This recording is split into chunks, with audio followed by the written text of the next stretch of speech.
Hello, good morning everyone. Hello. Good morning ma'am. Good morning madam, good morning. आज काफी कम लोगों ने join किया, क्या बात है? ज्वाइन कर रहे हैं अभी सब धीमे धीमे।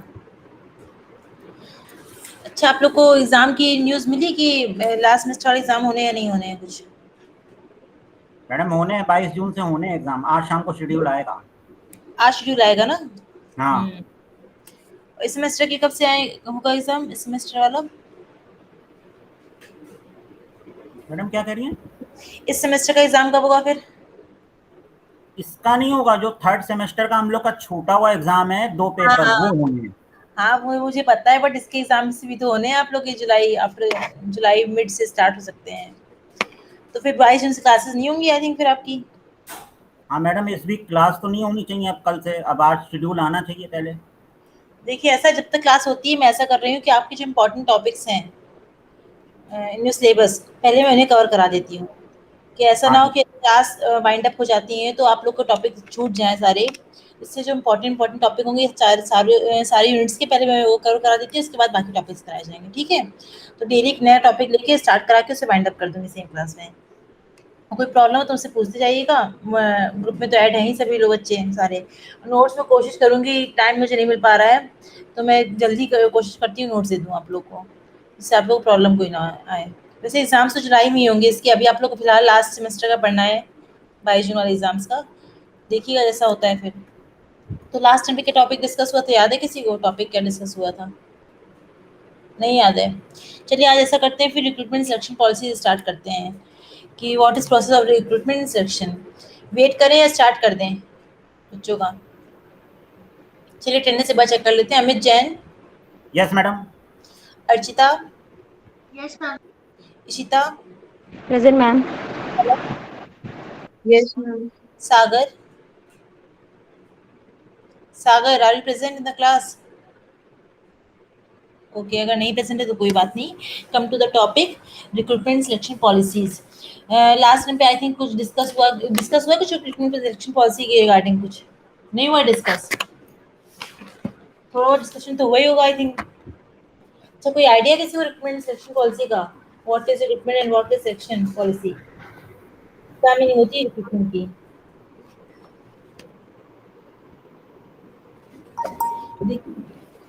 हाँ, कोई आंसर कर रहा है?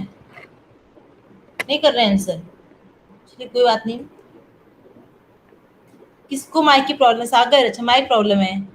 चलिए कोई बात नहीं, ठीक है। तो दोनों एक दूसरे की आप कंटिन्यूअस प्रोसेस मान सकते हैं कि आफ्टर रिक्रूटमेंट सिलेक्शन होता है, और दोनों एक दूसरे को पॉजिटिव मान सकते हैं इस केस में, कि रिक्रूटमेंट क्या होती है, पॉजिटिव प्रोसेस होती है, सिलेक्शन इज नेगेटिव प्रोसेस। क्यों होती है ऐसा? क्योंकि रिक्रूटमेंट क्या करता है, वो मोटिवेट करता है लोगों को to apply for the job. ठीक है, क्लियर हो रही मीनिंग? सिलेक्शन में क्या होता है कि वो क्या करता है, स्क्रूटनी की प्रोसेस करता है, कि अगर 100 लोगों ने अप्लाई किया है तो हमें 10 लोगों को अगर रिक्रूट करना है तो उसमें हम 90 को एलिमिनेट करेंगे ना। That is negative process.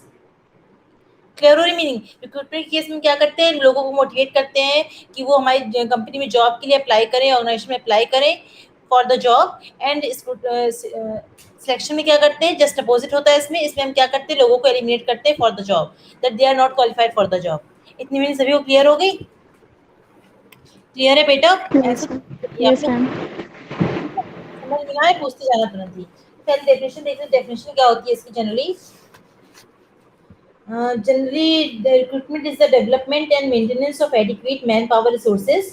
It involves the creation of a pool of available labor whom the organization can be dependent needs additional employees. जितनी रिक्वायरमेंट होगी, डिमांड होगी एम्प्लॉयज़ की और लेबर की डिमांड होगी इन एनी ऑर्गेनाइजेशन और any company, उसके according हम लोग वैकेंसीज निकालते हैं। वो होता है क्या, रिक्रूटमेंट की प्रोसेस होती है। इसमें हम क्या करते हैं, लोगों को मोटिवेट करते हैं for apply for the job. सिर्फ अप्लाई करने के लिए मोटिवेट कर रहे हैं, बाकी चीज किसी भी पॉइंट के लिए मोटिवेट नहीं कर रहे हैं। Recruitment is the prospective employee and stimulating them to apply for jobs in organization. जो प्रोस्पेक्टिव, देखिए 100 लोगों ने अगर अप्लाई किया है तो उसमें से कोई ना कोई ऐसा पर्सन होगा जो कंपनी में जॉब आ जाएगा, रिक्रूट हो जाएगा प्रोसेस में। तो ऐसा होता है, जो प्रोस्पेक्टिव जो फ्यूचर एम्प्लॉयज होते हैं उनको हम क्या करते हैं, मोटिवेट करते हैं to apply for the job in the company. Clear हो गई मीनिंग रिक्रूटमेंट की सभी को? क्लियर है मीनिंग रिक्रूटमेंट की? Yes ma'am. प्रॉब्लम पूछते जाइएगा उससे। इसके कुछ स्टेप्स भी होते हैं, ऑब्जेक्टिव्स होते हैं, पहले ऑब्जेक्टिव्स देखते हैं, फिर स्टेप की बात करेंगे इसमें। और it is very important to know about the difference between recruitment selection process. वो डिस्कस कर लिया जाएगा बाद में, जब दोनों टॉपिक्स कंप्लीट हो जाएंगे। इसके बाद डिस्कस करेंगे what is difference between recruitment selection policy. Now come to the objectives of recruitment. First one is, अच्छा क्या क्या ऑब्जेक्टिव्स होंगे, मैंने मीनिंग तो बता ही दी है आप लोगों को। तो ऑब्जेक्टिव्स क्या क्या होते हैं रिक्रूटमेंट प्रोसेस के, कुछ आइडिया है आप लोगों को अबाउट ऑब्जेक्टिव और रिक्रूटमेंट प्रोसेस? बहुत ही इजी पॉइंट्स है इसलिए मैं पूछ रही हूँ, अदरवाइज मैं खुद ना पूछती आपसे अगर टफ होता तो। क्या होते हैं इस ऑब्जेक्टिव्स, क्यों किया जाता है रिक्रूटमेंट? मैडम एक तो यही मेन ऑब्जेक्टिव है कि टैलेंटेड और स्किल्ड पर्सन्स को एम्प्लॉय करना।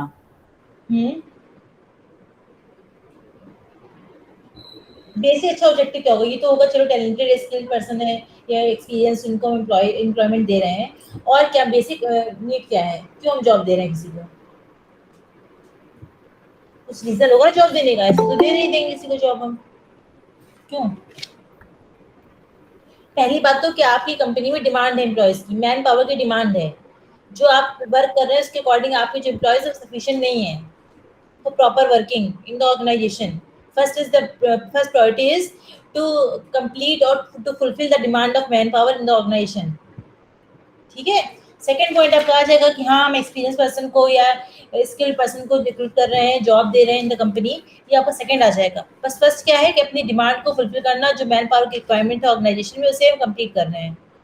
अगर आपकी कंपनी में रिक्वायरमेंट 50 की है, आपने 30 को एम्प्लॉयमेंट दिया हुआ है, तो 20 का जो वर्क है वो भी 30 को करना पड़ेगा, एक्स्ट्रा वर्क करना पड़ेगा, एक्स्ट्रा लोड हो जाएगा। एक्स्ट्रा लोड हो अगर नहीं भी कर रहा है तो भी वो अपना कंपनी या ऑर्गेनाइजेशन जो भी है वो प्रॉपरली रन नहीं कर पाएगा। ठीक है, तो जितनी डिमांड है कंपनी में ऑर्गेनाइजेशन में टू द मैन पावर, उतना हमें रिक्रूटमेंट करना कंपल्सरी होता है for proper working of department. Generally आप लोगों ने देखा होगा कि ऐसा नहीं होता है, गवर्नमेंट के केस में तो कभी ऐसा नहीं होता है। क्यों नहीं होता ऐसा कि जितनी डिमांड होती है, जितनी वैकेंसी होती है उसे हम फिल कर लें, ऐसा क्यों नहीं होता गवर्नमेंट के केस में, गवर्नमेंट जॉब से केस में? कोई भी आइडिया बताइए, कोई ऐसा नहीं सही बताएंगे तो ही काम चलेगा, आप गलत बताओ तो भी मैं बताऊंगी तो ना, मेरा तो काम बताना है आपको। बट कुछ तो व्यूज ओपिनियन होंगे आपके, कुछ तो होगा। जनरली गवर्नमेंट जॉब से केस में ऐसा क्यों होता है कि जो भी वैकेंसीज होती है उसे हम पूरी प्रॉपरली फिल्ड नहीं की जाती हैं from government? Palak? Ma'am no idea. No idea, किसी को कोई आइडिया है? Sachin no ma'am. कुछ तो बताइए, कोई तो ओपिनियन होगा। चलिए मैं हिंट देती हूँ, बजट से रिलेटेड। अब आप बताइए। बजट से इसका लिंक है, अपना बताओ। अभी भी कोई आइडिया नहीं, चलिए कोई बात नहीं। होता क्या है जनरली कि हम बजट में एक पर्टिकुलर अमाउंट फिक्स करते हैं कि हम कितना अमाउंट एज अ सैलरी पे करेंगे एम्प्लॉयज़ को। ठीक है, उससे ज़्यादा गवर्नमेंट पे नहीं कर सकती है, इतना ही पे करना है। तो उसके अकॉर्डिंग ही रिक्रूट करती है एम्प्लॉयज़ को, वो कितनी वैकेंसी निकालती है कि हम अगर एक्स्ट्रा लोगों को या पूरा कंप्लीट कर लेंगे वैकेंसी तो हम सैलरी कहाँ से देंगे लोगों को? वो तो बजट बजट में फिक्स अमाउंट है, इतना ही हमें सैलरी पे करनी है। पर्टिकुलर 500 करोड़ मान लिया हमने, कितना हमें अमाउंट एज सैलरी एम्प्लॉयज़ को पे करना है। हमने क्या कर लिया, पूरी वैकेंसी फिल कर ली, तो हम सैलरी कहाँ से देंगे, हमें अलग से इसके लिए लाना पड़ेगा ना अमाउंट कहीं से। इसलिए जनरली होता है क्या है कि गवर्नमेंट वैकेंसी पूरी कंप्लीटली फिल्ड नहीं करती है। जो लोग ब्लेम करते हैं कि वैकेंसी नहीं निकल रही, वैकेंसी नहीं निकल रही, तो कहाँ से निकाले, इनकी भी मजबूरी होती है। अब ये बात अलग है कि बजट में उनको करना चाहिए, ऐसा देना चाहिए कि और ज़्यादा अमाउंट ऐड करना चाहिए फॉर सैलरी ऑफ एम्प्लॉयज़। तो ऐसे क्या होता क्या है कि रिक्रूटमेंट पूरा नहीं होता है, इसके से एक्स्ट्रा लोड हो जाता है गवर्नमेंट डिपार्टमेंट्स पर, इसलिए काम प्रॉपरली नहीं होता, वर्क प्रॉपरली नहीं होता गवर्नमेंट डिपार्टमेंट्स में, लेट चलता रहता है, फाइल्स पेंडिंग रहती हैं, धीमे धीमे काम होता रहता है। इसीलिए मेन रीजन आपका यही होता है। क्लियर हो रहा है पॉइंट? क्लियर है जो पॉइंट बताया मैंने आपको गवर्नमेंट जॉब्स का? अगर आपने सोच के रखा है कि हमें महीने में 100 रुपये काम पर खर्च करने हैं, ठीक है, तो आप उससे ज़्यादा नहीं खर्च करोगे ना उस पर। आपने चलो घर में आप मेड किसी घर में मेड होती, काम करने के लिए आता है कोई ना कोई, तो आपने सोचा कि हाँ हम इतना रुपए ही इतनी सैलरी देंगे। अब मान लो घर में जो एक्स्ट्रा काम हो रहा है वो हो गया, अब खाना बनाने का काम किसी को करना है, आप चाहते हो कि खाना भी ना बनाना पड़े हमको, ठीक है, तो लेकिन आपने फिक्स किया हुआ इतना अमाउंट से हम ज़्यादा पे नहीं करेंगे वेट को। तो अगर आप ऑलरेडी इतना अमाउंट पे कर रहे हैं तो आप एक्स्ट्रा नहीं दोगे ना, आप खाना खुद ही बना लोगे, ठीक है हम खुद बना के खा लेंगे खाना। समझ रहे हैं बात? एक्स्ट्रा पेमेंट की बात हो रही है। आपने सोचा कि हम डेली कॉलेज जाते हैं, हम वहाँ पर इतना कुछ ना कुछ ट्रैवलिंग पर या फिर खाने-पीने पर या जो भी हम खर्च कर रहे हैं, एक्सपेंसेस कर रहे हैं, वो हम इतना अमाउंट पे करेंगे। ₹1000 हम पर मंथ पे एक्सपेंस करेंगे इन यूनिवर्सिटी, एक्स्ट्रा है, कुछ भी एक्स्ट्रा कर सकते हैं, शॉपिंग कर सकते हैं। अब आपका आधा मंथ बीता, आपका 700 ऐसे चला गया, खर्च हो गया कहीं न कहीं। तो आप ऐसा मैनेज करोगे ना कि 15 डेज़ में कि 300 में ही हमें काम चलाना है। करेंगे ना मैनेज इतना कि 300 में ही हमें खर्च करना है, उससे ज़्यादा हमें खर्च नहीं करना है। वैसे होता है गवर्नमेंट जॉब्स के केस में होता है कि हमने पर्टिकुलर अमाउंट फिक्स किया है for the salary of employees, तो हम उससे ज़्यादा लोगों को रिक्रूट नहीं कर सकते, हम सैलरी कहाँ से देंगे? ऊपर से डीए कितने मंथ्स में बढ़ता है, इंक्रीज़ होता है डीएनएस अलाउंसेस? कोई आइडिया डीएनएस अलाउंसेस का? तो जनरल टॉपिक कोई ऐसा मैं स्पेशलाइज़्ड टॉपिक नहीं पूछ रही आपसे। अच्छा होता क्या है डीएनएस अलाउंस? क्यों? आप लोग प्रेज़ेंट है क्लास में? सचिन? यस मैम, है मैम। हाँ, तो डीएनएस अलाउंस क्या होता है? डीएनएस अलाउंस मैम एम्प्लॉय को दिया जाता है। मीनिंग क्या होती है डीएनएस अलाउंस की? हिंदी मीनिंग अच्छा बता दो, हिंदी मीनिंग क्या होती है? क्या पर्पस से क्यों दे रहे हैं इसे एम्प्लॉयज़ को? अमित? मैडम इसको जो है हिंदी में महंगाई भत्ता बोलते हैं एक तरीके हाँ। से। और दूसरा ये जो कॉस्ट इन्फ्लेशन इंडेक्स होता है जो गवर्नमेंट अपना निकालती है उसके हाँ। अकॉर्डिंग घटता बढ़ता रहता है और एक सर्टेन परसेंटेज पे दिया जाता है ठीक है। बेसिक सैलरी का। कितने मंथ या ईयर्स में इंक्रीज़ होता है ये? है जी? कितने डेज़ में, मंथ्स में या ईयर्स में इंक्रीज़ होता है डीएनएस अलाउंसेस? ये गवर्नमेंट का अपना एक डेटा आता है ना, कॉस्ट ऑफ लिविंग इंडेक्स, उसके बेस पे ये हाँ। करती है। तो कितने दिनों में, कितने साल में कब इंक्रीज़ होगा ये? ये आइडिया नहीं madam. After every 6 months increase होता है डीएनएस अलाउंस। हाँ हाँ, ऐसा ऐसा। ठीक है, क्लियर है? सभी को क्लियर हो गया होगा आई थिंक, अगर आप प्रेज़ेंट है क्लास में तो। आफ्टर एवरी 6 मंथ्स, कभी भी 6 से 7 मंथ नहीं होगा, 8 मंथ नहीं होगा या 1 ईयर नहीं होगा, 6 मंथ के बाद इंक्रीज़ होता है। हर 6 महीने के बाद इन्फ्लेशन रेट चेक की जाती है, क्या इन्फ्लेशन रेट है और अकॉर्डिंग टू सिटी। अच्छा, कॉस्ट ऑफ लिविंग इंडेक्स के अकॉर्डिंग टाइप्स ऑफ सिटीज़ कितनी होती हैं?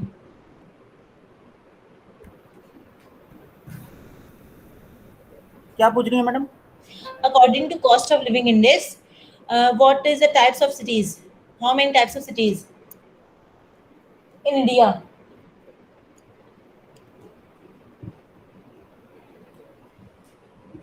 मैडम एक तो मेट्रोपॉलिटन सिटीज हो गई और नॉन मेट्रोपॉलिटन सिटीज हो गई। और कुछ?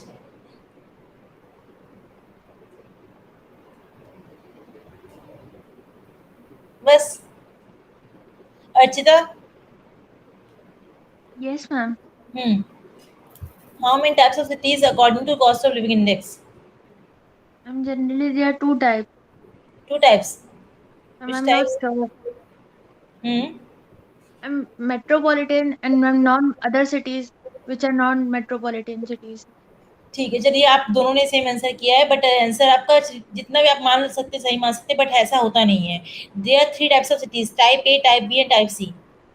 नेट पे सर्च कर लेना, कभी भी सर्च, किसी से पूछ लेना, कोई अगर आपके घर में फैमिली मेंबर बड़ा कोई है। टाइप ए होती है जहाँ पर cost of living index high होता है, B is where type cost of living index is medium and C low cost of living index. Clear हो गया इतना? जैसे आपका लखनऊ कानपुर क्या हो जाएगा, टाइप ए में आ जाएगा, या जैसे आपका फैजाबाद या उन्नाव आ गया या Lakhimpur Kheri, type C grid cities हैं ये। ठीक है, यूपी में आप क्लेरिफाई कर लीजिए, बाकी तो हम छोड़ देंगे, उनकी बात देख, बहुत सारी सिटीज़ होती हैं इस तरह की। तो इससे इलाहाबाद भी आपका टाइप पे आ जाएगा। हाँ, तो उसके एरिया के अकॉर्डिंग होती है, क्या कितना डेवलपमेंट है क्या नहीं है, कितना आपको बेसिक नीड्स को फुलफिल करने के लिए कितना पे करना पड़ रहा है, इसके अकॉर्डिंग हम चेक करते हैं कॉस्ट ऑफ लिविंग इंडेक्स।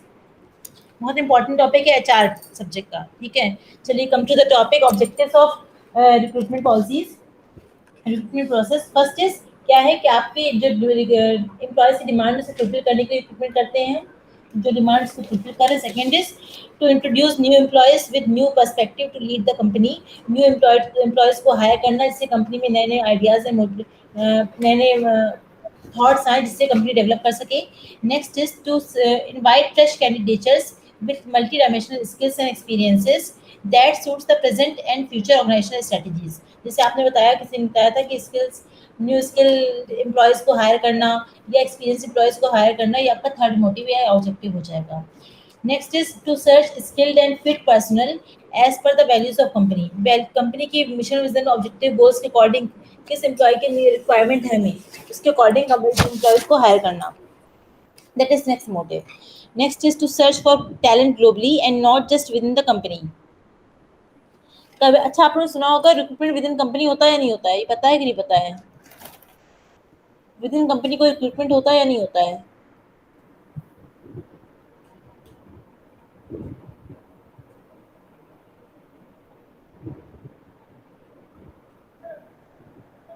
पांच छह यस मैम बच्चे होता है। होता है, कैसे होगा within company, within organisation?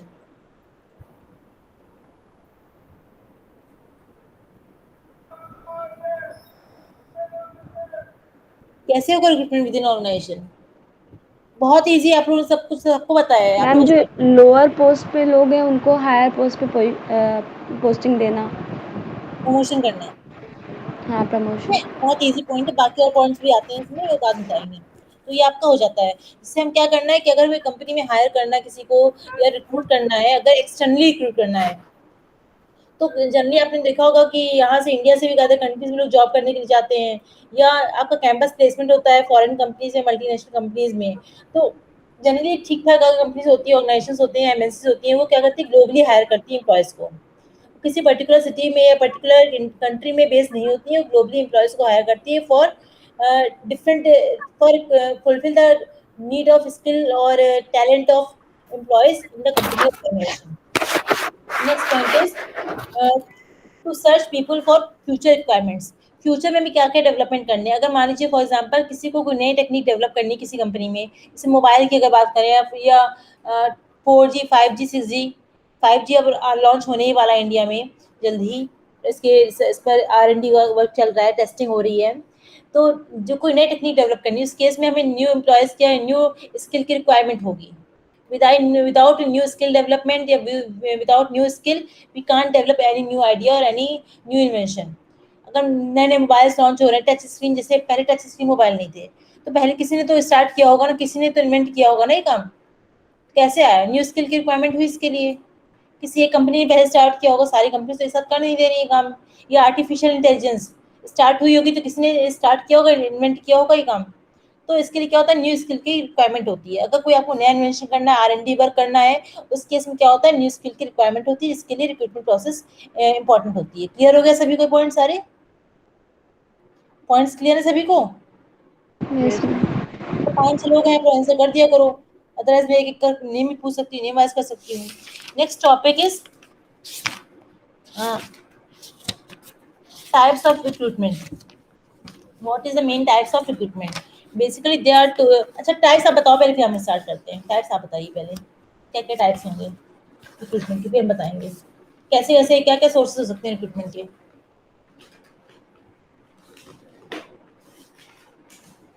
कुछ तो होंगे ना सोर्सेज रिक्रूटमेंट के, जिसके अकॉर्डिंग रिक्रूटमेंट होता होगा।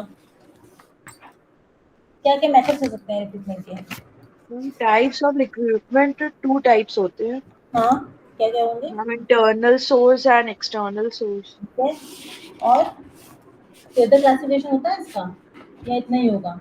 इंटरनल में क्या क्या हो जाएगा, क्या वर्ड क्या मेथड हो सकते हैं? नहीं आ रही। कोई और आंसर करते, जरूरी नहीं जिसने आंसर किया है वही आंसर करेगा, कोई भी आंसर कर सकता मैम इंटरनल में प्रमोशंस और ट्रांसफर्स वगैरह जो होते हैं। है। एक्सटर्नल में क्या होगा?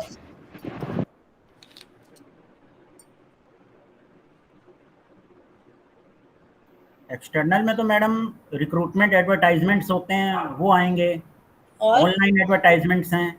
अच्छा ठीक है, देखिए दो आपके मेन सोर्सेज होते हैं रिक्रूटमेंट के। First one is internal, second is external. Internal को हम ट्रेडिशनल मेथड भी बोल सकते हैं एंड एक्सटर्नल को मॉडर्न मेथड बोल सकते हैं। ऐसा क्यों होगा, क्यों बोल रहे हैं ट्रेडिशनल या मॉडर्न? पहले के समय में होता क्या था, बहुत पहले की बात कर रही हूँ, मैं अभी की बात नहीं कर रही हूँ। अभी भी कुछ कंपनी में ऐसा है कि ये काम होता है, बताती क्या होता है वो पहले होता था कि अगर मान लीजिए आपने पहले देखा हो बहुत पहले कि जब जो गवर्नमेंट जॉब्स का काम नहीं था या कुछ और था, मान लीजिए कोई अगर किसी के यहाँ वर्क कर रहा है, कोई एम्प्लॉय वर्क कर रहा है, नॉर्मल कुछ भी काम हो रहा है, तो क्या होता है कि मान लीजिए उसका कोई बच्चा है, बेटा है, बेटी है, तो वो भी इस काम को आगे करते जा रहे हैं। या कोई फार्मर, तो उसका काम उसका जो बेटा है, बेटी, सन डॉटर होंगे, वो भी वही काम कर रहे हैं, फार्मिंग का काम कर रहे हैं। ये पता है ना ये चीजें। तो अगर कोई ज्वेलरी का काम कर रहे हैं तो उसके जो चाइल्ड होंगे, चिल्ड्रन होंगे, वो भी ज्वेलरी का काम करेंगे। पता है आपको चीजें? यस मैम, पूर्वजों से चलती है ये। पॉइंट से कोई नया पॉइंट नहीं है। इसी तरह से पुराने समय में कोई किसी का जॉब कर रहा है तो क्या करता था कि हमारे बेटे को भी रख लो। अगर कोई इसका बॉस होगा, कोई सर होगा, मैम जो भी हैं, तो उनसे हो सकता है कि हमारे बेटे को भी यहाँ रख लिया जाए जॉब पर। इतनी हेल्प, तो क्या होता है कोई प्रोसेस करने की जरूरत नहीं, इंटरनली सब कुछ चल रहा है। जो एम्प्लॉयज ऑलरेडी वर्क कर रहे हैं उन्हीं की जो नेक्स्ट जनरेशन आती आ रही वही एम्प्लॉयड होती जा रही है उसी कंपनी में या उसी ऑर्गेनाइजेशन में। किसी बाहर वाले की जरूरत ही नहीं है कोई। ये पुराने समय में ज्यादा होता था, अब होता है, कम होता है, कहाँ होता है बताऊंगी मैं आप लोगों को कैसे होता है चीजें। अब उसका फीचर चेंज कैसे हो गया उसके। पहले ये जनरली हर जगह होता था कि अगर कोई एम्प्लॉय वर्क कर रहा है कहीं पे तो क्या करता है, अपने जो चिल्ड्रन है या अपने रिलेटिव उनको जॉब में हायर कराता था।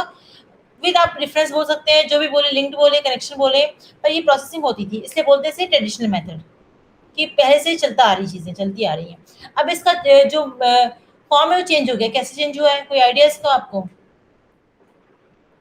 होता अभी भी है ये, बट इसका जो फॉर्म है या फीचर वो चेंज हो गए थोड़े। कैसे चेंज हुए हैं?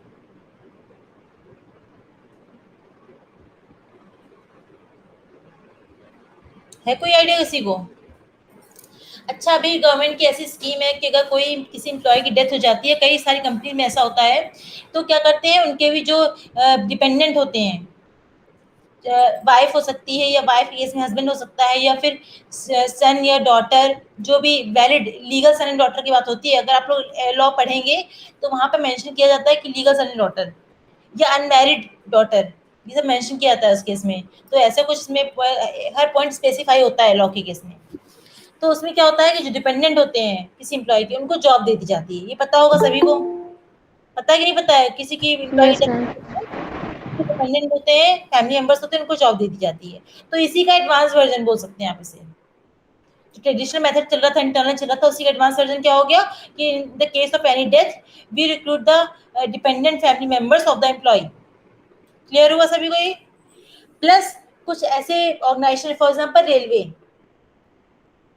And few other organizations are also involved in this case, जिसमें क्या होता है कि एम्प्लॉयर्स के जो फैमिली मेंबर्स होते हैं उनके लिए पर्टिकुलर कोटा होता है, रिजर्वेशन पॉलिसी होती है कि हम 10% एम्प्लॉयज या 20% एम्प्लॉयज अपने जो एम्प्लॉयज हैं उनके ही फैमिली मेंबर्स को लेंगे। आप लोग को ये पता है या नहीं पता है ये केस? पता था किसी को ये पॉइंट? क्यों, कोई आंसर है? यस नो कुछ? नहीं मैडम, ये बात तो नहीं पता थी रेलवे में कि इस तरह का रेलवे रिजर्वेशन भी है। होता है रेलवे में, और कई ऐसे, मेरे यहाँ रेलवे में कोई है नहीं पर मुझे पता है ये चीजें। और कई कुछ और डिपार्टमेंट ऐसे, मुझे ऐसे नाम याद नहीं है अभी फिलहाल। तो कई डिपार्टमेंट ऐसा होता है कि 10% कोटा या 5% कोटा, या फिर मार्क्स में मतलब प्रायोरिटी आती है, 5% मार्क्स ऐड किए जाएंगे extra in the case of if any son और डॉटर एम्प्लॉयड फॉर या रिक्रूट फॉर एनी जॉब। तो उनमें रिजर्वेशन को दिया जाता है कि 10% या 5%, या कुछ मार्क्स में दिया जाता है कि इनके लिए अलग से दिया जाएगा, इनको 5% एडिशनल मार्क्स दिए जाएंगे। कुछ ना कुछ पॉलिसी होती है इसके लिए, कई डिपार्टमेंट्स ऐसा होता है। ठीक है, तो आज भी ऐसा हो रहा है।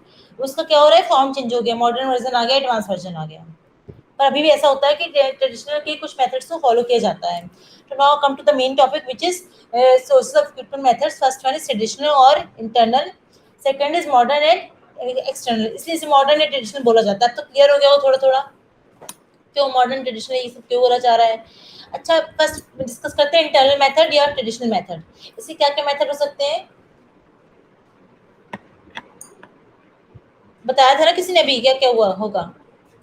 चलिए मैं डिस्कस करती हूँ। First one is present employees. जो प्रेजेंट एम्प्लॉयज उनका क्या कर रहे हैं, प्रमोशन कर दे रहे हैं, ट्रांसफर कर दे रहे हैं। अगर मान लीजिए किसी 5 डिपार्टमेंट किसी ऑर्गेनाइजेशन में, किसी एक डिपार्टमेंट में बहुत ज़्यादा वैकेंसी रहे, जैसे मान लीजिए किसी हर डिपार्टमेंट 10 एम्प्लॉयज़ हैं, 10 एम्प्लॉयज़ का प्लेस रिक्वायर्ड है। अब हर डिपार्टमेंट में एवरेज 8 है, किसी एक डिपार्टमेंट में 4 और 3 एम्प्लॉयज़ हैं। उस केस में क्या करेंगे, जो बाकी जिस डिपार्टमेंट में 8 एम्प्लॉयज़ है उनसे 1 या 2 एम्प्लॉयज़ को जहाँ 3 या 4 है वहाँ पर ट्रांसफर कर देंगे, जिससे बैलेंस मेंटेन हो जाए। क्लियर हो रहा है पॉइंट मेरा? To maintain the balance in all the departments of the organization, we we use transfer policy. Simple कर सकते हैं कि ट्रांसफर कर देते हैं एक डिपार्टमेंट दूसरे डिपार्टमेंट में to fulfil the place of employees. कि अगर बहुत ज़्यादा कम हो रहा है, कहीं पर एम्प्लॉयज़ की नंबर ऑफ एम्प्लॉयज़ कम हो जा रहे हैं, उस केस में क्या करते हैं, जहाँ पर एवरेज नंबर ऑफ एम्प्लॉयज़ होते हैं वहाँ से 1 या 2 का ट्रांसफर कर देते हैं जहाँ पर लीस्ट नंबर ऑफ एम्प्लॉयज़ है। इतना क्लियर हो गया होगा आप लोग को। And second is promotion. Promotion के थ्रू भी वैकेंसीज फिल की जाती हैं। सेकंड पॉलिसी क्या होगी इसमें, सेकंड सोर्स क्या होगा, एम्प्लॉय रेफरल्स। एम्प्लॉय रेफरल की मीनिंग क्या होगी, आप लोगों ने कभी सीवी या रिज्यूम बनाया है अपना, बनाया है सीवी? किसी ने नहीं बनाया अभी तक? मैडम बनाया हुआ है। फॉर्म, अच्छा फॉर्म, उसमें कोई रेफरेंस का पार्ट होता है, रेफरेंस? हाँ होता है मैडम रेफरेंस। आपने मेंशन किया रेफरेंस कभी? रेफरेंस की मीनिंग नहीं, क्या होती है? उसमें ये होता है कि थ्रू पेपर एडवर्टाइजमेंट है या आपने ऑनलाइन कहीं देखा है, आप रिक्रूटमेंट, इस तरह से चीज़ होती है। नहीं होता है, ठीक है, आपने देखा होगा पार्ट, कभी आप देखिएगा फॉर्मेट रेफरेंस का। रेफरेंस में होता है कि अगर आप जहाँ भी जॉब करने के लिए जा रहे हैं या इंटरव्यू के लिए जा रहे हैं, तो वहाँ पर आप किसी पर्सन को जानते हैं या कोई आपका या कोई वेल नोन पर्सनैलिटी है जो आपको जानती है या आप उसे जानते हैं, तो आप उसका नेम मेंशन कर सकते हैं एज अ रेफरेंस। हो सकता है जो इंटरव्यूअर है आपने उसका नाम मेंशन किया हो। मान लीजिए आपको कोई फ्रेंड है किसी कंपनी में एम्प्लॉय है, ठीक है, तो आप उसको जानते हैं, आप पता चला कि हाँ पर्टिकुलर जॉब कंपनी में जॉब निकली है, वैकेंसीज निकली है, तो आप क्या कर सकते हैं, उस एम्प्लॉय का जो आपका फ्रेंड है उसका नाम मेंशन कर सकते हैं, या फिर जो इंटरव्यूअर उसका नाम मेंशन कर सकते हैं, क्योंकि वो एम्प्लॉय जो आपका फ्रेंड था वो जो इंटरव्यू उसका फ्रेंड है या उसका बॉस जो भी है उससे कनेक्शन है उसका, ठीक है, दोनों लिंक्ड अप है, दोनों एक दूसरे को जानते हैं, तो उसका नाम भी आप मेंशन कर सकते हैं। उसका यूज क्या है रेफरेंस का, क्या इसका कोई फायदा होता भी या नहीं होता है? होता है, बेनिफिट इसका होता है। At the time of interview अगर ऐसा लगता है कंपनी को, ऐसा बहुत सारी कंपनीज में हो रहा है, अभी भी हो रहा है, तो रेफरेंस की बहुत इंपॉर्टेंस होती है in the case of any private organization. Government में तो होती ही होती है, प्राइवेट में भी बहुत वैल्यू होती है रेफरेंसेस की। और जो ऑलरेडी एम्प्लॉयज होते हैं उनको बेनिफिट दिया जाता है इसका। क्यों बेनिफिट दिया जाए, कहीं बताऊंगी आपको भी है, ठीक है। तो अगर आपको इंटरव्यू देने जा रहे हैं, उस केस में अगर आप किसी एम्प्लॉय को जानते हैं कंपनी में जो वर्क कर रहा है ऑलरेडी, तो आप उसका नाम ऐसा रेफरेंस ले सकते हैं, लिख सकते हैं अपने सीवी में, रिज्यूम में। उसका क्या होगा कि आपको एक थोड़ा सा उसमें सपोर्टिव बेनिफिट आप मान सकते हैं कि आप अगर आपने एक पॉइंट कुछ गलत भी आंसर कर दिया, आपका ओवरऑल परफॉर्मेंस ठीक है but not as a standard है, ठीक ठाक एवरेज है, तो भी आपको हायर कर सकते हैं, उस केस में किया जा सकता है हायर। समझ में आ रही बात? अगर आपका थोड़ा परफॉर्मेंस लो भी है, नॉट बिलो स्टैंडर्ड, अगर एवरेज भी है, तो उस केस में आपको हायर कर लिया जाएगा बिकॉज ऑफ रेफरेंस। आप ऐसे बोल सकते हैं कि हाँ लिंक लगा, कनेक्शन लगाया, हमारा काम बन गया, हमने जॉब ले ली। आप सिंपल मीनिंग बोल सकते हैं जो भी है। आपके अंदर इतनी क्वालिफिकेशन नहीं थी, आप इस एवरेज लेवल के एम्प्लॉय थे, एवरेज लेवल के पर्सन थे, but due to reference, as you know the employee which is already working in that company, you get the job. Clear हो रही मीनिंग सभी को? Yes ma'am. क्लियर है? अभी और बता दूं इसके बारे में। अच्छा, रेफरेंस टॉपिक बढ़ता जाता है, बात ये होती है, अगर ठीक है कोई मान लीजिए आपको पता लगा कि किसी कंपनी में जॉब आई है, आपको कोई फ्रेंड वहां जॉब कर रहा है, उसने बताया कि जॉब आई है, अब आप इंटरव्यू देने गए, तो वो फ्रेंड क्या करेगा, वो भी अपने जो एचआर मैनेजर, जो एचआर इंटरव्यूअर है, उसको इन्फॉर्म करेगा कि हाँ ये पर्सन है, ये मेरा फ्रेंड है, जो भी है, ये इंटरव्यू देने आ रहा है। अब ऐसा ऐसा हुआ कि इंटरव्यू देने के बाद आप पास हो गए from your talent, not from any support, ठीक है, आप पास हो गए, आपको रिक्रूटमेंट, आपको जॉब मिल गई। उस केस में क्या होगा, उस एम्प्लॉय को क्या बेनिफिट मिलेगा, उसको पर्टिकुलर एक्स्ट्रा सैलरी दी जाती है इस केस में, कि आपने जो रेफरेंस दिया वो अच्छे पर्सन का दिया, इंटेलिजेंट पर्सन का दिया, इसकी वजह से मैं एक अच्छा एम्प्लॉय मिल पाया। और कई कई कंपनीज में 5 लाख 6 लाख 12 लाख तक दिया जाता है, एक्स्ट्रा पेमेंट किया जाता है फॉर द एम्प्लॉयज। ये पता था या नहीं पता था? ये भी पॉइंट पता था पॉइंट किसी को, ये कि जो एम्प्लॉय रेफर करता है किसी पर्टिकुलर पर्सन के लिए फॉर द जॉब, उसको एक्स्ट्रा पेमेंट किया जाता है कि आपने एक अच्छे इंटेलिजेंट पर्सन के लिए रेफर किया, एक नया न्यू फ्रेश टैलेंट हमारी कंपनी में आया, आपकी वजह से आया, जिसमें जो वर्किंग एम्प्लॉय है उसकी वजह से, तो उसको एक्स्ट्रा पेमेंट दिया जाता है फॉर पर्टिकुलर मंथ, पर्टिकुलर कुछ मंथ्स की सैलरी एक्स्ट्रा दी जाती है। पता था या नहीं पता था ये? यस हाँ मैम। सर, ये बड़े कॉर्पोरेट्स में होता है। हाँ होता है, ये प्रैक्टिकल बता रही हूँ आपको मैं, कोई रिटर्न या कहीं से मैं देख नहीं बता रही, प्रैक्टिकल चीजें बता रही हूँ आपको मैं। तो ये सब पता होना जरूरी होता है, जिससे आपको फर्दर और नॉलेज मिल सके। क्योंकि आपके 2 पॉइंट्स हैं, प्रेजेंट एम्प्लॉयज हम हायर कर सकते हैं from promotion and transfer, second is employee referrals, third is former employees. जैसे किसी किसी कंपनी में होता है कि जो रिटायर्ड पर्सन है उनको ही ऐसा एम्प्लॉय फिर से फिल आउट कर सकते हैं कि आप एक्सटेंशन पे आप काम कर सकते हैं। Next is previous applicants. कई कई जगह पे ऐसा होता है कि ऑलरेडी जो एप्लीकेशन आ चुकी है उन्हीं में से हायर कर लिया जाता है। अभी डिस्कस करेंगे, इसे ब्रीफ डिस्क्रिप्शन देंगे। नेक्स्ट इनसाइड मैन कीपिंग, जो ऑलरेडी वर्किंग है उन्हीं को ही अदर काम, एक्स्ट्रा काम दे दिया गया। Next is informal communication channels. Informal channels के थ्रू भी आप एम्प्लॉय हायर कर सकते हैं, डिस्कस किया जाएगा इन सबको। पहले आप ये बताइए कि इसके बेनिफिट्स क्या क्या होते हैं। इंटरनल मेथड, इंटरनल सोर्सेज क्या क्या बेनिफिट्स होते हैं और क्या डिमेरिट्स क्या होती हैं। मेरिट्स एंड डिमेरिट्स क्या क्या होंगे इंटरनल सोर्सेज की, कोई आइडिया इसका?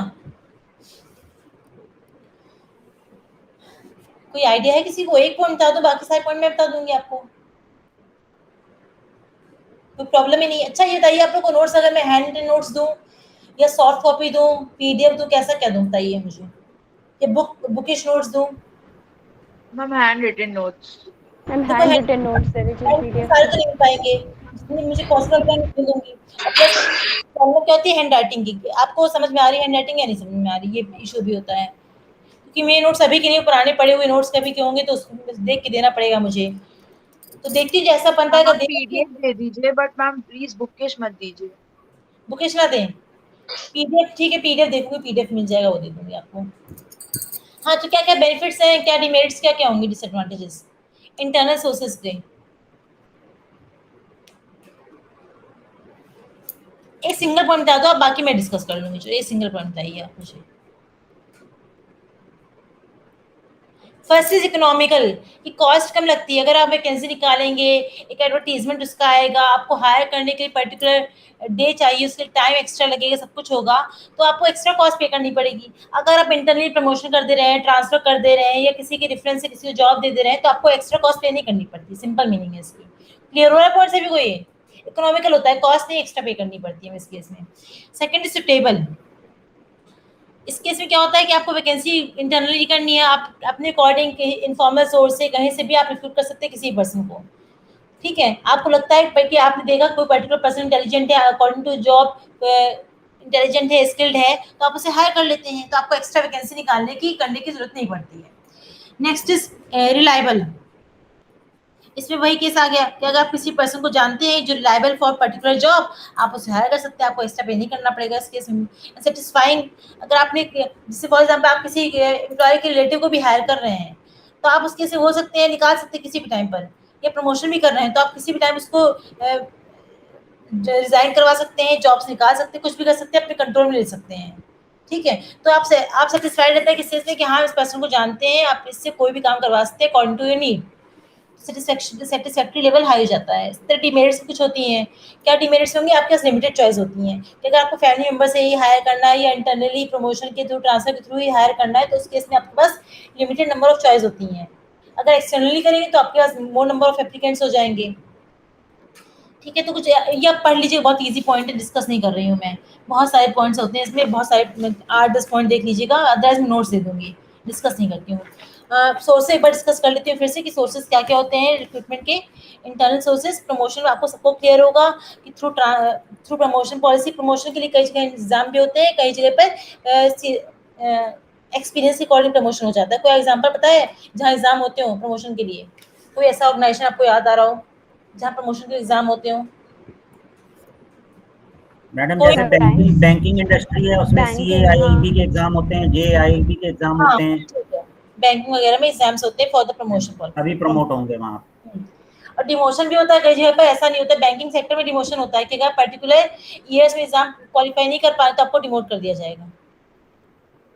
पता था? ये भी नहीं पता था डिमोशन वाला क्राइटेरिया, ये नहीं पता था पता मैम। लग गया होगा। Next is transfer. ट्रांसफर बता चुकी हूँ कि अगर कहीं लेस नंबर ऑफ एम्प्लॉयज है तो किसी जहाँ पर एक्स्ट्रा एम्प्लॉयज होंगे, एवरेज नंबर ऑफ एम्प्लॉयज होंगे, वहाँ पर हम उससे ट्रांसफर कर सकते हैं।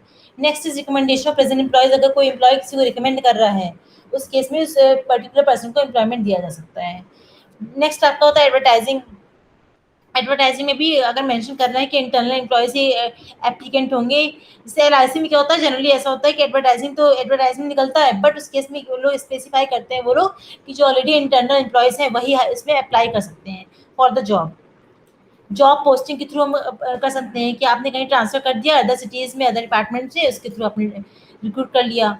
एम्प्लॉय रेफरेबल मीनिंग क्लियर है, प्रमोशन ट्रांसफर सब कुछ क्लियर है आपको।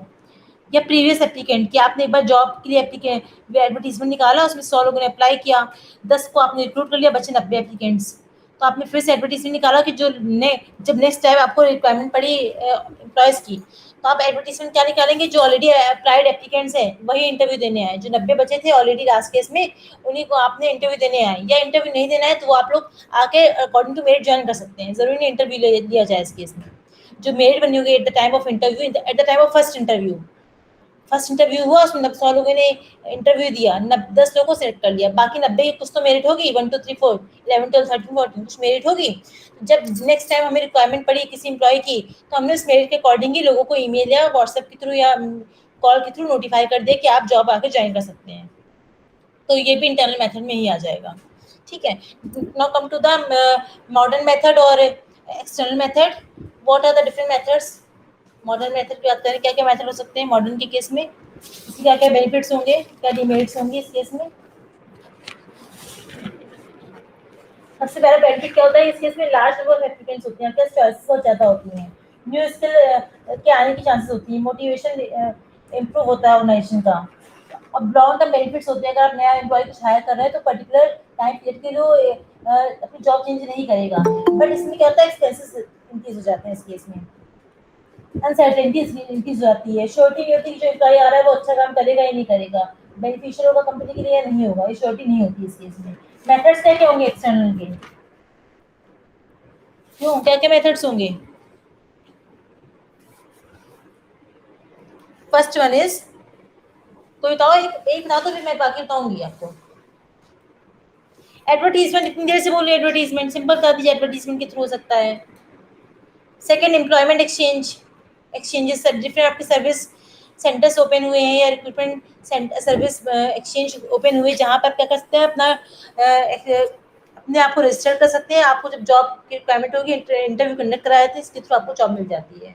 कैंपस रिक्रूटमेंट से सिलेक्शन कर सकते हैं, कॉन्ट्रैक्टर से हम जॉब ले सकते हैं, एम्प्लॉयज़ को हायर कर सकते हैं, या फिर आप फैक्ट्री गेट्स का यूज़ कर सकते हैं, गेट हायरिंग का यूज़ कर सकते हैं, या waiting list and recommendation of existing employees, labour union recommendation, ये सारे मेथड्स क्या हो जाएंगे एक्सटर्नल के केस में आ जाते हैं। फर्स्ट पॉइंट डिस्कस करते हैं, क्या फर्स्ट पॉइंट क्या था, एडवर्टीजमेंट का पॉइंट। इसमें आपको सिंपल पता होगा, एडवर्टीजमेंट निकलते हैं, आपके ऑफलाइन एडवर्टीजमेंट हो सकते हैं, ऑनलाइन हो सकते हैं एडवर्टीजमेंट्स, आज लोग सब कुछ ऑनलाइन ही हो रहा है, कुछ ऑफलाइन हो ही नहीं रहा है, तो सिंपल आप ऑनलाइन एडवर्टीजमेंट हो रहे हैं, उसमें आपको क्या होंगे, लोग पर्टिकुलर एम्प्लॉयज़ या पर्सन हायर अप्लाई करेंगे, जिसके थ्रू आप क्या करेंगे, लोग का इंटरव्यू करते हैं, सिलेक्शन करते हैं। नेक्स्ट क्या होगा, एम्प्लॉयमेंट एक्सचेंजेस। एम्प्लॉयमेंट एक्सचेंज वही होते हैं जहाँ पे आप अपने आप को रजिस्टर्ड कराते हैं, सर्विस सेंटर्स होते हैं जिसके थ्रू आप पर्टिकुलर एम्प्लॉयज़ को हायर कर सकते हैं। इसमें बस फीस एक्स्ट्रा लगती है, अनस्किल्ड लेबर की रिक्वायरमेंट है, सेमी स्किल्ड लेबर की रिक्वायरमेंट है, तो एम्प्लॉयमेंट एक्सचेंज से हम हायर कर सकते हैं। नेक्स्ट इज कैंपस रिक्रूटमेंट, ये भी आपको क्लियरली पता है, कैंपस में कंपनीज आती हैं for the hire of to recruit the employees for their company from students, जैसे बीटेक में, बीकॉम में, या डिफरेंट जितने टेक्निकल कोर्सेज होते हैं, प्रोफेशनल कोर्सेज होते हैं, सारे ही केसेस में ऐसा हो जाता है जनरली, आप लोग को आइडिया होगा इसका। ठीक है, कोई नई बात नहीं है ये। नेक्स्ट पॉइंट क्या होता है इसमें, कॉन्ट्रैक्टर्स, इससे जनरली जो लेबर क्लास होता है वो कॉन्ट्रैक्टर के थ्रू आता है।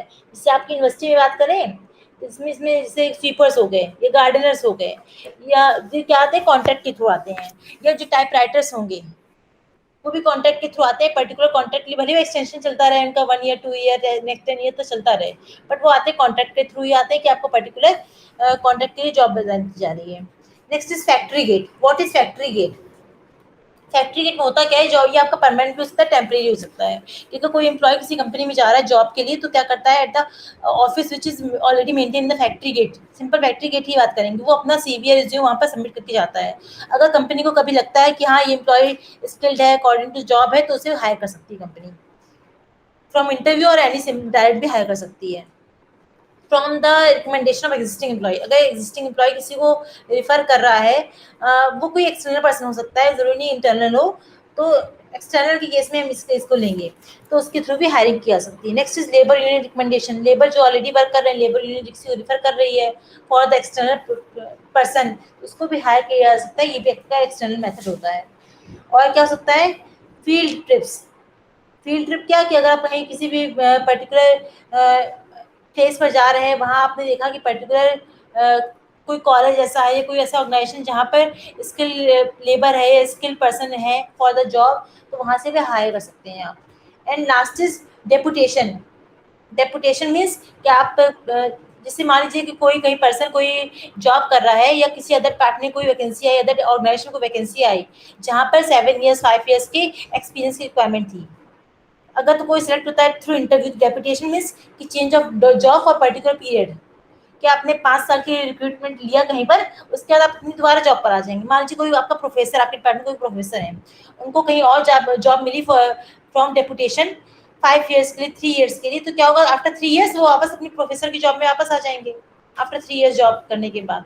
क्लियर हो रही है मीनिंग डेपुटेशन की? क्लियर है नहीं डेपुटेशन की मीनिंग? आप लोगों को वर्ड्स पता होंगे, बहुत इजी वर्ड्स है, कोई नया टॉपिक नहीं चल रहा है ऐसा टफ है, बहुत इजी टॉपिक्स हैं सारे ये। क्लियर है या नहीं, इतना बताओ पहले मुझे आप लोग। यस मैडम, क्लियर है। डेपुटेशन, डेपुटेशन मैंने सुना होगा मीनिंग आप लोगों ने ना, कोई ऐसा हाँ ऐसा हाँ, बहुत कॉमन वर्ड है ये तो। काफी कॉमन वर्ड है ये deputation. Now come to the next topic which is process of recruitment. क्या प्रोसेस होती है रिक्रूटमेंट की, क्या क्या स्टेप्स होते हैं इसमें रिक्रूटमेंट में, कोई आइडिया है आप लोगों को? रिक्रूटमेंट मैडम सबसे पहला तो प्रोसेस इसमें यही है कि आपको हम्म। एम्प्लॉय रखना है, तो उसके लिए आप जो है एक इंफॉर्मेशन उसके लिए डिसेमिनेट करें थ्रू एडवर्टाइजमेंट या स्टाफ, इस तरीके से। और कोई कुछ किसी के व्यूज ओपिनियन कुछ हो, है किसी का ओपिनियन कुछ? देखिए जनरली रिक्रूटमेंट प्रोसेस में 6 स्टेप होते हैं, स्टेप वाइज आपको करना है जो भी काम करना है। देखिए अच्छा एग्जाम में आप लोग लिखते हैं ऐसे, आपका होना तो है एमसीक्यू बेस्ड क्वेश्चंस होंगे, फिर भी अगर नेक्स्ट ईयर ऐसा होता है कि आपका कोरोना वाले केसेस नहीं चलते हैं, आपका ऑफलाइन पेपर होता है विदाउट एनी एमसीक्यू, तो आपको 2-3 पॉइंट याद रखना है। क्या याद रखना है? कभी भी आप जो थ्योरी लिख रहे हैं एग्जाम में पॉइंट वाइज लिखेंगे, कभी ऐसा नहीं लिखेंगे आप पेज भरते चले आ रहे हैं, भरते ही जा रहे हैं, कुछ मतलब नहीं, लिखते चले गए। पॉइंट वाइज को जो भी लिखना है, जितना भी लिखा है स्पेसिफाई करके लिखिए, ऐसा नहीं कि हम कॉपी भरने के लिए लिख रहे हैं। अभी तो आपको एमसीक्यू होना है, ठीक है, हो सकता है नेक्स्ट सेमेस्टर में ना पढ़ाऊँ आप लोगों को, तो इसलिए आपको अभी बता दे रही हूँ चीज़ें कि नेक्स्ट सेमेस्टर के लिए, नेक्स्ट ईयर के लिए आप याद रखिए कि जो आप थ्योरी लिखते हैं एग्जाम में, कभी कॉपी भरने के लिए मत लिखना, जितना आता है जितना पूछा गया उतना ही लिखो, पॉइंट वाइज लिखो। क्लियर है सभी को इतना पॉइंट? क्लियर हो रहा है? Yes ma'am. करना ना करना आप पर डिपेंड करता है, मेरा काम था एडवाइस करना, मैंने कर दिया एडवाइस आपको कि नेक्स्ट ईयर अगर आपका विदाउट एनी एमसीक्यू कोई एग्जाम होता है, थ्योरेटिकल पेपर होता है, उस केस में आपको कभी ऐसा मत सोचा करो कि आपको कॉपी भरने के लिए एग्जाम देना है, पास होने के लिए एग्जाम देना है। जो पूछा गया आप उतना ही आंसर करें, और ऐसा कभी ना करें आप एक्स्ट्रा आंसर कर रहे हैं या कम आंसर कर रहे हैं, जो भी पूछा गया उतना ही आंसर करना है आपको, कम में ज्यादा आंसर नहीं करना है, पॉइंट वाइज आंसर करना है, कभी आप पैराग्राफ वाइज ऐसे आंसर नहीं करने हैं। ठीक है, तो इसमें क्या होता है रिक्रूटमेंट प्रोसेस में 6 स्टेप होते हैं। क्या क्या स्टेप होंगे? First is planning. आपको पता लग गया कि डिमांड है हमारी कंपनी में, तो उसके लिए प्लानिंग करेंगे कि आपको रिक्रूटमेंट कैसे करना है, ऑफलाइन करना है, ऑनलाइन इंटरव्यू होंगे, ये कैसे अप्लाई करवाना है जॉब के लिए, एडवर्टाइजमेंट कैसे निकालना है, सब कुछ आप प्लानिंग करनी पड़ेगी फर्स्ट स्टेप में। सेकंड स्टेप में क्या होगा? Strategy development. जो प्लानिंग की है उसके अकॉर्डिंग हमें स्ट्रेटेजी डेवलप करनी पड़ेगी कि किस डेट में हमें हायर करना है, इंटरव्यू कब कंडक्ट कराएंगे, रिटन टेस्ट होगा या क्या होगा क्या नहीं होगा, ये हमें क्या करना है स्ट्रेटेजी डेवलपमेंट के केस में करेंगे। Next is searching. सर्चिंग में क्या होगा कि लोग जो अप्लाई कर रहे हैं जॉब के लिए, या हमें मान लीजिए हमें से आपका कैंपस रिक्रूटमेंट है, तो आप ये सर्च करिए कि हम किस पर्टिकुलर ऑर्गेनाइजेशन में जाएं। कैंपस रिक्रूटमेंट में हर किसी में तो हर कंपनी नहीं चली जाएगी, उसका भी कुछ स्टैंडर्ड होगा कंपनी में कि हाँ हमें आईआईटी में जाना है या आईआईएम में जाना है या किसी पर्टिकुलर यूनिवर्सिटी में जाना है, तो आपको सर्च करना पड़ेगा कि आप कहाँ से चाहते हैं एम्प्लॉयज हायर करना, तो आपका सर्चिंग के केस में आ जाएगा। नेक्स्ट इज क्या होता है? स्क्रीनिंग। स्क्रीनिंग मीन्स कि जो एम्प्लॉयज ने हायर किया है आपको अपने पैरामीटर के अकॉर्डिंग उनको शॉर्टलिस्ट करना होता है, स्क्रीन करना होता है। मान लीजिए आपने एक पैरामीटर लिया कि जो फर्स्ट डिवीजन वाले होंगे या जो डिस्टिंक्शन मार्क वाले होंगे उनको स्क्रीन आउट करेंगे फॉर द इंटरव्यू या फॉर द रिटन टेस्ट, उनसे नीचे वालों को हम लेंगे ही नहीं। ठीक है, तो एक पैरामीटर हो गया, उसके अकॉर्डिंग आप क्या करेंगे? स्क्रीनिंग करेंगे कि कितने एम्प्लॉयज एलिजिबल है for the test. Last step इसका क्या होगा? Evaluation and control. इवैल्यूएशन कैसे होगा कि जो हमने स्क्रीनिंग की लोगों की, उनको टेबुलेशन करना, उनका कितने लोगों को पर डे इंटरव्यू के लिए बुलाना है, क्या करना है, सब इसमें करेंगे लास्ट स्टेप में, इवैल्यूएशन एंड कंट्रोलिंग में। ये कितने लोगों को इंटरव्यू के लिए, मान लीजिए 500 लोगों ने अप्लाई किया है, हमें 50 को ही बुलाना है। 500 ने अप्लाई किया, उसमें 250 ऐसे जो एलिजिबल थे फॉर द इंटरव्यू, अब हमने उसमें मेरिट मारी, हमने 50 को इंटरव्यू के लिए बुला लिया।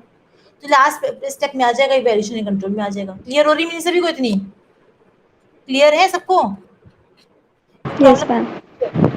स्टेप में कोई प्रॉब्लम हो? बहुत ही सिंपल स्टेप है, एक बार आप डायग्राम देख लेंगे इसका तो आपको और क्लियरली हो जाएगा कि क्या होना है, क्या नहीं होना है, कैसे होना है। इसमें कुछ पर्टिकुलर प्रोसेसेस होती हैं जो फॉलो की जाती हैं in the case of process of recruitment, which are personal planning, job vacancies.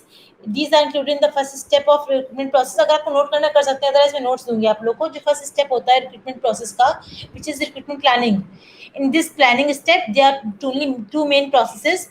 First one is personal planning, second is job vacancies.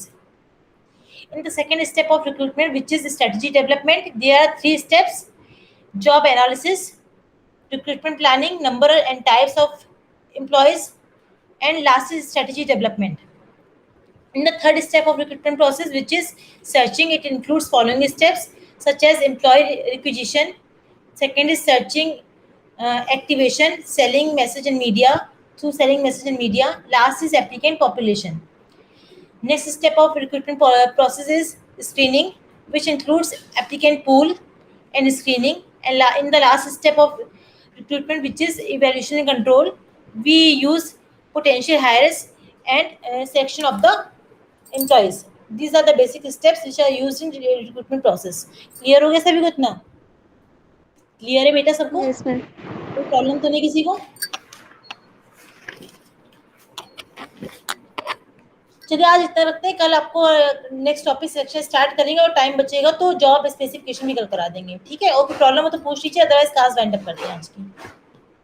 Problem है किसी को कोई तो पूछ लीजिए, फिर नेक्स्ट क्लास स्टार्ट करते हैं नेक्स्ट टाइम पे। Ma'am 4th semester MCQ based questions होंगे?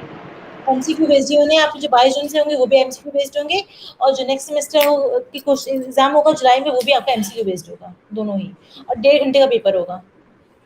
Okay ma'am. और कुछ पूछना है? आप लोग के 2-3 एग्जाम बाकी होंगे सिर्फ, बाकी पेपर तो हो ही गए मैम होंगे। 2 बचे हैं मैम लॉ के। होने वाला है और 1.5 घंटे का पेपर होगा। फिर स्कीम आ जाएगी, देख लीजिए, स्कीम मेंशन होगा आई थिंक सब सारे पॉइंट्स। ठीक है, thank you class. Thank you ma'am. Thank you.